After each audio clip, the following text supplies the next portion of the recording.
Activity 2 is about needs and wants, something that we as adults probably need another lesson in sometimes, I would say, and it's a beginning for them. So they will each receive, and very often I'll have a child hand out need cards and another child hand out the want cards. And again, you want to clearly say to them, put them face up on your table now, because what they'll do is they'll handle them, they'll be playing with them, or they'll put them down somewhere, and then when it's time to use it, they'll be like, and they won't know what they're doing, or they won't look at what they're doing. So we want to start by making it very clear to them that they need to put those down on the desk so that they can see the word and be ready for the questions. And then we're going to show them our needs and wants posters with all the wonderful things on here. Now again, in case you're not sure, it tells you on the back of the card whether it's a need or a want.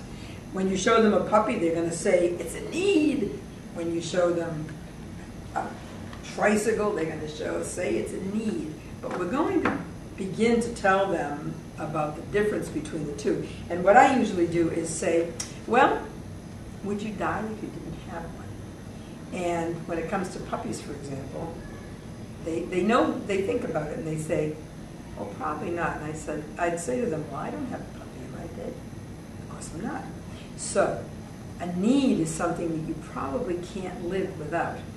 But a want is something that if you didn't have it, you would not die. You would probably still live.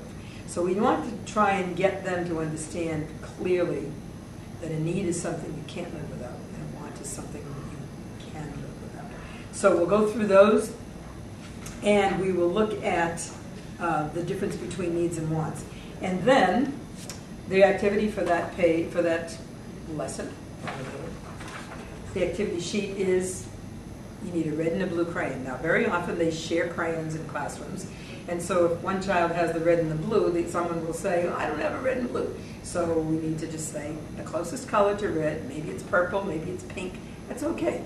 The closest color to blue might be green if you have to go with green, but try to make sure that they have two different colors that are distinct and easy to pick out.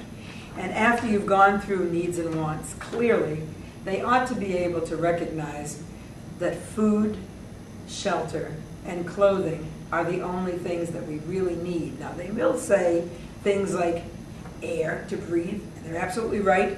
Water to drink, they're absolutely right. But those are some of the things that nature provides for us that we don't have to kind of get for ourselves if you want. So just making those distinctions would be good. And then again, having them color these neatly would also be something that you might want to try and accomplish.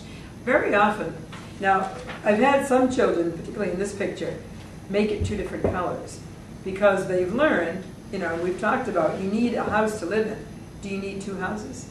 No, you don't need two houses. Sometimes people have a second house because they would like a vacation house. So sometimes the children get that to the point where they'll color this one red as a need and this one blue, or the other way around, because they know you don't need two houses. So sometimes they'll give you an answer that may appear to be wrong, but if you take a look at it, maybe it's not wrong. You might want to ask them why they did that, and you'll find that they have probably a very insightful answer.